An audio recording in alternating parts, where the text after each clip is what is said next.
Баршаңызға қайырлы күн. Бүгін үй жағдайында қойдың басын тазалауды көрсетемін. Арнама қош келдіңіздер.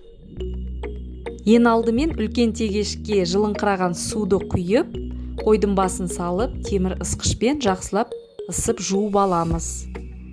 Әбден жуып алғаннан кейін суын ауыстыруды ұмытпаңыздар. Осылай видеодағыдай қырып жуып аламыз.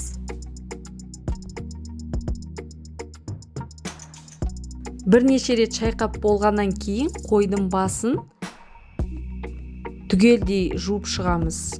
Мұрынның ішін, құлақтың ішін, перчатка киіп алсаңыздар болады. Маған осындай күйінде ыңғайлы. Толықтай құлағын, көзін, мұрнның бәр жерін жуып аламыз.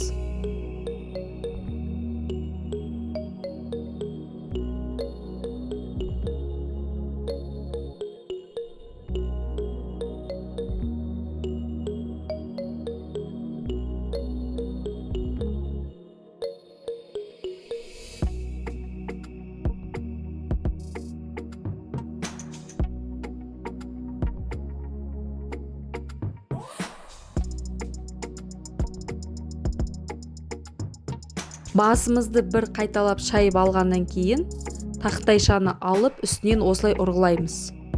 Тұмсықтың ішіндегі нәрселер кету керек. Ұрғылап тағы да шайқаймыз басымызды. Осы сумен шайқағаннан кейін тағы да таза сумен шайқайсыздар.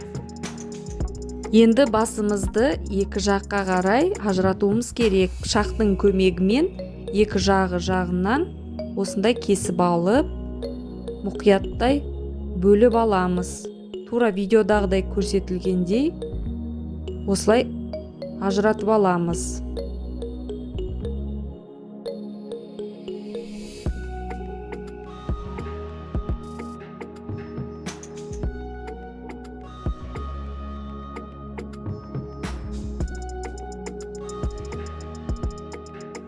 Міне ажыратып алған жақтарымыздың ішінде, міне басымыздың несінде қаншама кірлер бар. Осы кірлердің барлығын шайқауымыз керек таза сумен.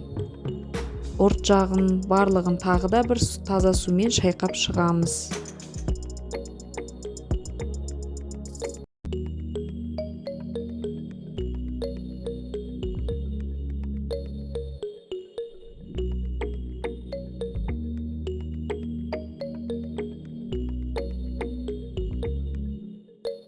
Міне видеодағыдай көрсетілгендей басымызды жақсылап шайқап аламыз.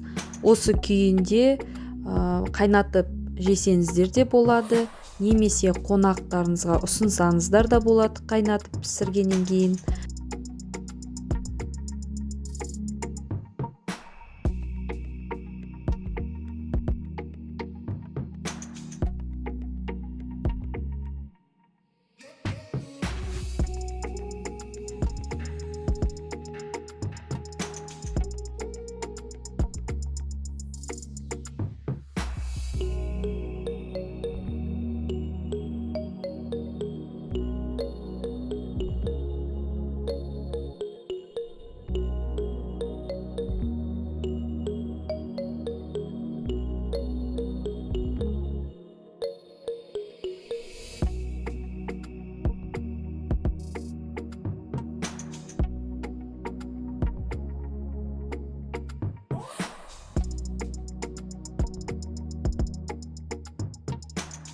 Міне бірнеше рет жуылған басымыз дайын. Жан-жағындағы бездерінен тазарттым. Осымен басымыз дайын болды. Видеом ұнап жатса арнама тіркеліп қоюды ұмытпаңыздар.